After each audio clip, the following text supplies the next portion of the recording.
Hey, good morning, everybody. Good morning. Today's class is about the listing presentation.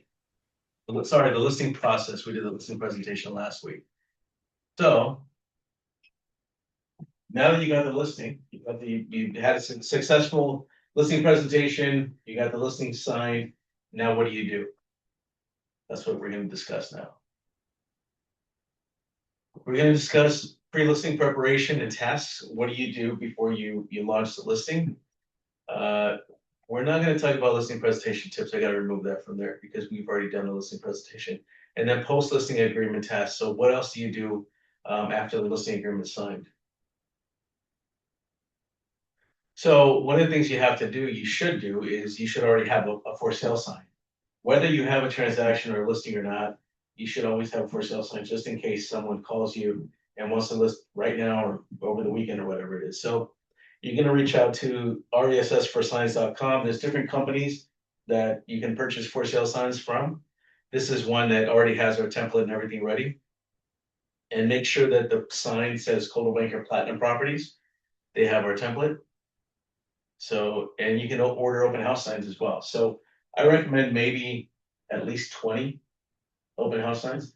It sounds excessive, but once you start putting them at every corner to direct people into the open house, you're going to realize you don't have enough because you should put them in at the different entrances of the neighborhood, not just one entrance. Next, you should definitely purchase a lockbox. This lockbox is going to go on the property. There's a shackle that's either going to lock it around the doorknob or the side gate or whatever it is. And you're going to place a key to the property in this tray at the bottom. And this will give realtors access to the property. And it will also notify you who has visited the property, which realtors have opened the lockbox, what time they opened the lockbox. Let's see. And you should also subscribe to the Super E key. And the E key will unlock this box. It will unlock the shackle and the tray. So make sure to do that. And I believe this is about $16, $17 a month when you subscribe to it. And you can open any lockbox with this, any super lockbox for listings. And add the lockbox to your Supra account. So when you go to the Supra website, you're going to create a login. You will have to enter the serial number for your lockbox into the system, and then that way you can keep track of it. You can program it. Only allow showings between this time and this time. Maybe add a CVS code, which is an additional code. So it's not just anyone can go and open the property. They have their code with their E key plus an additional code that you have to give them to open the property, right? Or to open the lockbox. So now that you got the listing, what's next? So now it's time to prove your value. So you want to emphasize proactive communication. Make sure that you communicate preparation and marketing. This is what you want to do for your listing. Make sure you prepare all the seller's disclosures. And this is going to help you. You want to get the seller's disclosures upfront signed by the seller, right? Because if let's say you get an offer on the first day and they accept it, you can send these out, they're ready to go, have the buyer review them, sign them, send them back. Many times I've seen where listing agents have a listing, it's on the market, they accept an offer, and then they send the seller's disclosures to the sellers to sign, and the seller's on vacation, or they're taking their time because they're busy, or someone's in the hospital, something happens, and now you don't get the disclosures on. What does that do? That extends the contingency period, and it gives the buyer ability to cancel, things like that. I mean, the buyer ability to cancel. So you want to get those out as soon as possible. So we're going to prepare them to send them out. So make sure you have them all in zip forms ready to go. You're going to schedule a professional photo shoot. There's some agents that take the pictures themselves. If you're a great photographer, go for it. But if not, I would definitely reach out to previewfirst.com. It's one of the companies that we use, that some of our agents use. It's very reasonable, and you can schedule the photography session on their website on a specific date. And then there's, I think, a couple of time blocks. So you either have morning or afternoon. And they have uh, photographs, they have drone photography, which is like aerial shots. They have video, they have twilight pictures where it's like nighttime, but it's, the lights are on in the house, and they have the Matterport, which is like the 3D house that you can go into each room and 360 view and everything. They have a bunch of different options for you to select from.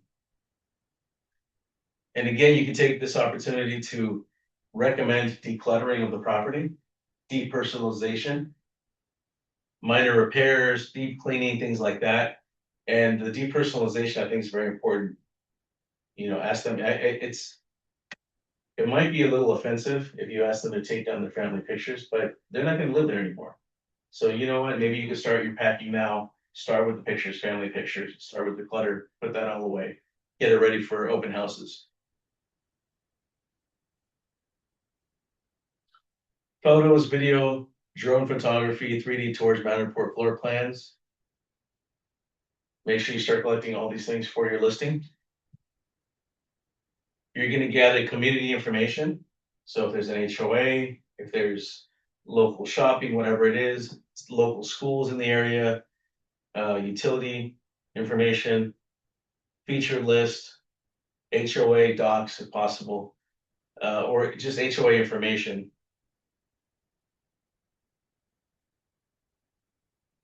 So now you're going to add the listing to the MLS, right? What are you going to need? You should go into the MLS and search for a previous listing of this subject property.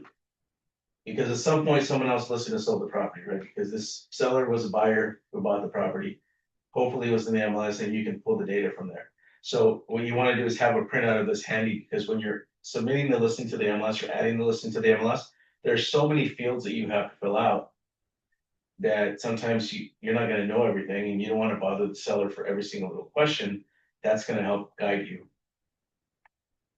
You can also search the MLS for other properties on that street or in that same tract for tract information or HOA information. That's going to help you when you're filling out the form for the listing itself. Because it asks you, what's the name? Is there an HOA? Yes. What's the name of the HOA? What's the phone number? Is there a management company for that HOA? Are they two HOAs? What are the names? What are the phone numbers? What are the fees, right? And that will help you.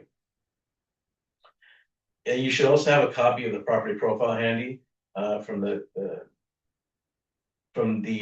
title company. You can ask the title company, and you should already have it, because when you did your CMA and your listing presentation, you should have already had that. So have that handy. And then you're going to submit the listing to the MLS. You're going to include showing instructions. So you want to ask your seller if it's vacant, then they could probably show it anytime, right? Agents show it anytime. But if they're occupying the property, what are the best times to show the property? Are there days that you don't want us to show the property? Can you only show the property on the weekends? Let me know so I can put that down on the showing instructions. And then don't forget to add the listing to SkySlope. SkySlope is the online transaction management system that you're going to upload a copy of every fully executed document or form for the transaction for the brokers to have a copy of it, because we have to have a copy of every transaction. So you're going to upload the listing to SkySlope, the listing contract. Any questions? To share to us what looks like a sky loop. Yeah, I'll show you after. Okay. Yeah, I will show you after. Carlos, for the property profile, can you use the one from the CMA, or do you have to get one from the title company as well? Are you talking about the tax record or the property profile? The property profile you're getting from the title company.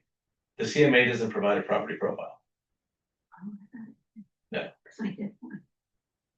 I saw somewhere property profile. Did you get a property profile from the title company? No.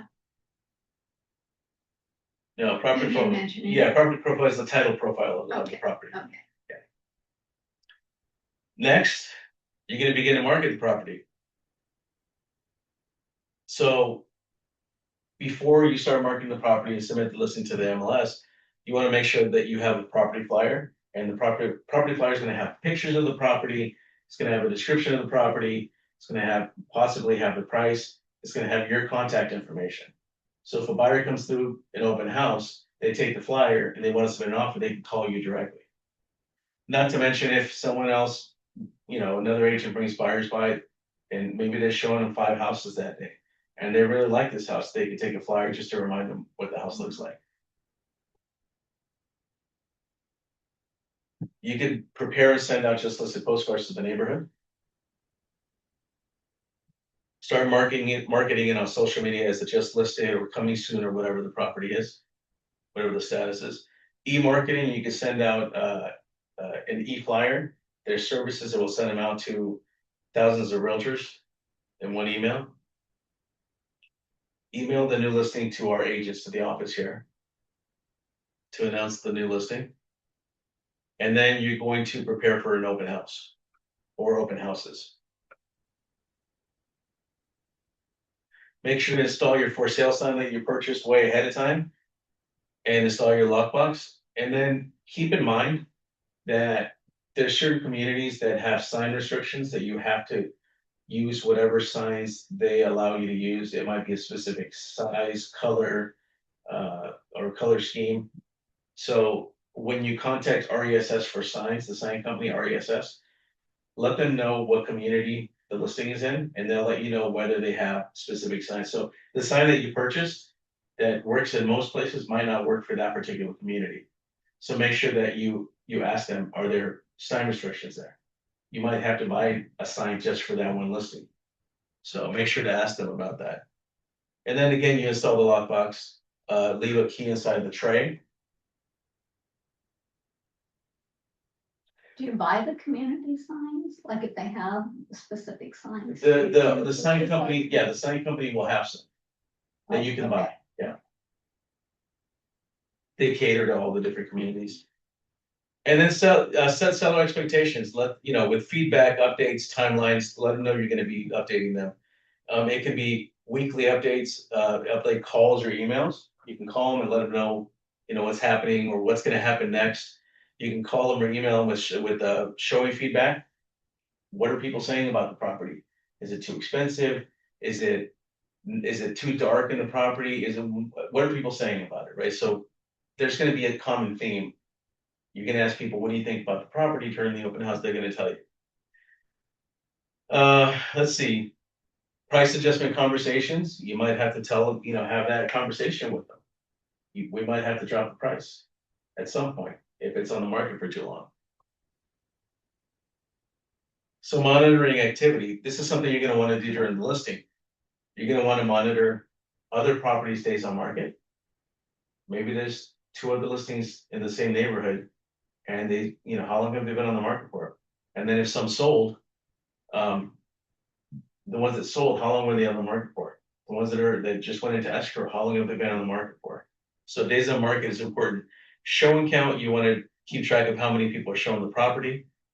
Feedback themes, again, the themes as to it's too dark in here, or the carpet's terrible, whatever it is, right? Online traffic, Zillow, etc. So there's a feature within My CV Desk, and it's called List Track, and it gives you a breakdown of how many online views the property's had, and it breaks it down by website. It might not include everything, but it gives you an idea as to how many times it's been viewed, which is a pretty cool tool. This is a report that you can share with your seller. Market shifts, you could, again, monitor the market and other listings in the area and look to see, are they dropping their prices?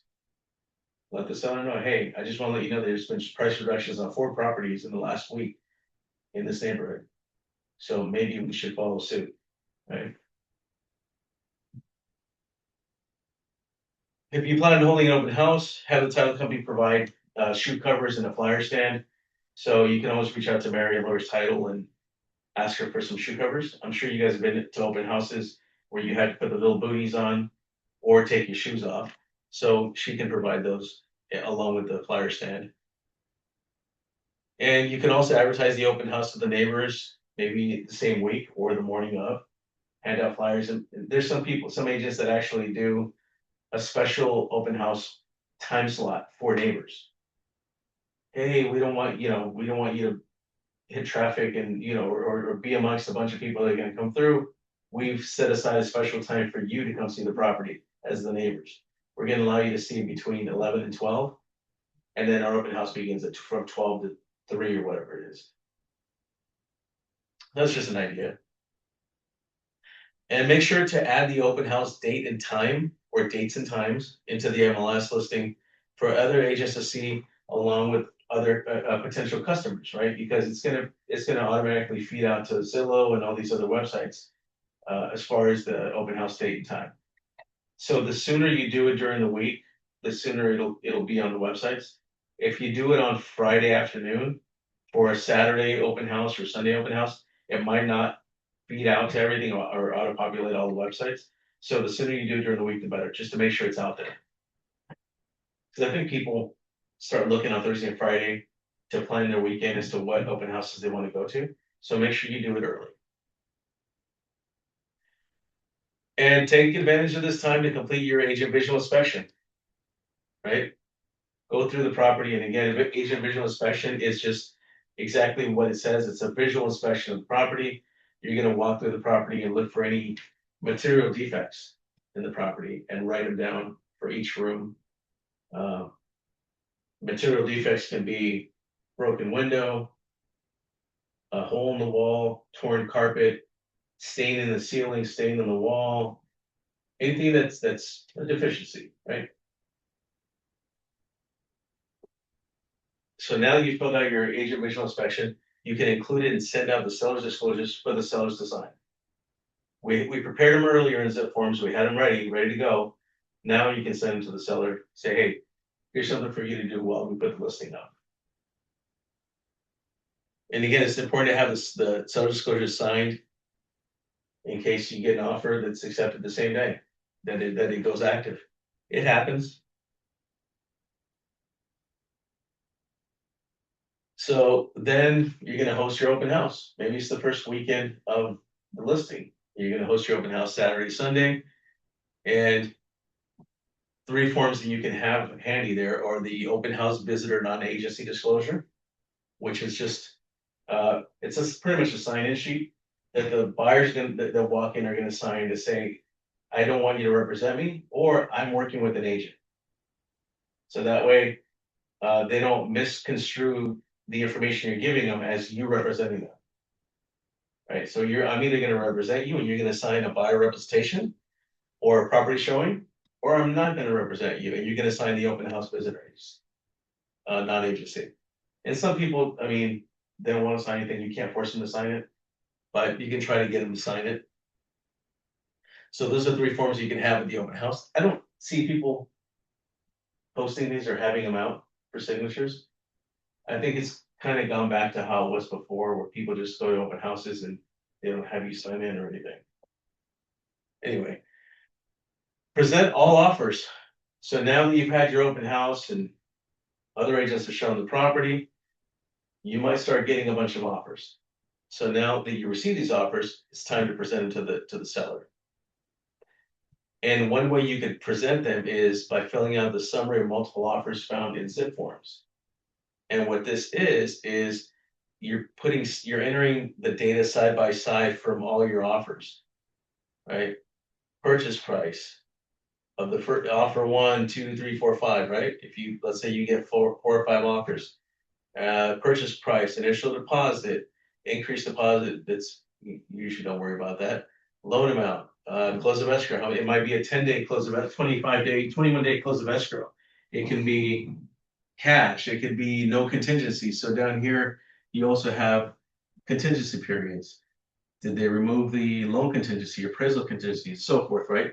So you're putting them side by side for the seller to see. Or you could just present the offers, print them out, present them individually to the seller. Whatever works. But this is a pretty cool form that you can use for it. Any questions on this? For the home inspection Mhm. and also disclosure. So for example, if because I think some how to say short term owner, they also don't know what they need to disclosure. But could they use the before when they bought and that disclosure to Like how long have they owned? You said sometimes, short term, like yeah, sometimes like a 5 years. and 5 years you- is enough time for them to know. And so the disclosures pretty much ask, the main ones that ask questions are the seller property questionnaire and the real estate transfer disclosure statement, 2 forms with questions about the property. And it asks, do you know, are you aware of? Or do you know? If you don't know, you just say no, because it's, do you know? Yeah, sometimes If they- you don't know, they then you don't- say no. Right? So it's, but if you do know, you're gonna say yes, and then you're gonna enter the answer to it. Okay. But it just says, do you know? And if you don't know, you don't know. Yeah. So, Because I also don't know either.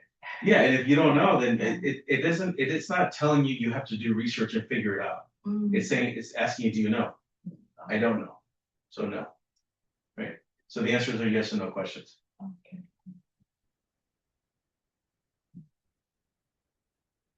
So after you present all the offers, hopefully the seller likes one of them. So you can either accept an offer or send out counter offers. Mostly, I've seen a bunch of counter offers being sent out right now. Unless it's a really good offer, they'll accept it. So let's say we accepted an offer. It was a really good offer, we accept it, or we sent out counter offers and finally one agreed to it and there's an offer accepted. Great. After accepting an offer, you're now ready to open escrow. So after you accept the offer, that's what happens next. Email the fully executed purchase agreement and any counteroffers or addendums to the escrow company. And you're gonna want to include the seller's contact information and acceptance date. Because escrow does not always know what the acceptance date is. Do you guys know what the acceptance date is? Mm. You and they just totally agree aside. It's the delivery of the accepted contract. They can sign and accept it tonight, but it's not emailed until tomorrow. So tomorrow would be the acceptance date because it's delivered tomorrow. Yeah, so even escrow companies, they don't know, they just go based off of what the signature date is. And they don't know that it was delivered the next day or 2 days later, so make sure that you let escrow know, because that's what they're gonna go off of, the purchase contract. So now that you're in escrow, you're gonna deliver all the seller disclosures to the buy side, so to the buyer's agent. Or the termite inspection if the buyer negotiated that into the contract, because this is gonna be the seller's duty. If the seller agrees to repairs, make sure repairs are completed by the time the final walkthrough comes around, which is 5 days before close of escrow. And you're gonna be negotiating, talking to the seller about negotiating the request for repairs, if there's a request for repairs. And then again, this is the timeline for a transaction. We're not gonna go over this right now, we've gone over it like a million times, but this is based on a 30-day escrow. And in this particular case, within the first, 3 days, the sellers has to request HOA docs or purchase or pay for the HOA docs. And then by day 7, the seller has to send out the seller's disclosures, but we send them out the first day, right? Because we're good like that. And seller notice property located comment, so HOA again. Seller delivery of preliminary title report, so escrow is gonna order the prelim. They're gonna let their sellers also gonna disclose if there's any things that are leased, like solar panels, things like that. Delivery affidavit not for status, okay, the FERPTA, and then also install smoke alarm. So make sure that before I wouldn't even say, make sure that before the inspector comes out or the appraiser comes out, that all the smoke alarms are working. And that the water heater's braced properly. Because if the appraiser comes out and the smoke alarm's not working or the water heater's not braced, they're gonna have to come back out. And it's gonna be at the seller's expense. Even though the buyer's is paying for the appraisal, if the appraiser has to come back out, because of that, the seller has to pay for that visit. So make sure that that's taken care of. And then if the seller wants to protect themselves, you want to send out a notice of buyer perform to remove contingencies 2 days before the contingencies are to be removed. That gives the seller a way out, because during this transaction, the seller can't cancel, but the buyer can cancel any time that they want. Is that fair? No, right? So if the seller wants a way out, you're gonna do this, the notice to buyer perform to remove contingencies 2 days before the contingencies are due to be removed. So that gives an opening. So after the 2 days, if they don't remove contingencies, on the third day, the seller can cancel. So now the seller has a way out. So you want to make sure to give them that way out. And let's see, we're gonna go other seller duties here. So 5 days before close of escrow, make sure that all the repairs that were agreed upon are complete, because this buyer's gonna do the final walkthrough. And if there are tenants in the property, the tenants have to be out by this day as well, unless agreed to on another, different day. But anyway, these are things that the seller has to do during the transaction. And this one pretty quick, because there's no questions. Do you have any questions now? I think should wait to have the case, because used to, I see, seller agent, sometimes they rather accept the buyer lower price with the cash, and better than accept the higher price with the loan. Sometimes this gap is really big money. I just always curious what kinds of. I have not seen that. I haven't seen where a seller's gonna accept a way lower offer because it's cash. Seller's gonna get the money whether it's cash or whether it's a loan. They're still gonna get the money. Because just lately, one of my classmates, Yeah. he shared to me, say he gave the offer. Yeah. The price like 180,000. He offered the price, and then but he's with a loan.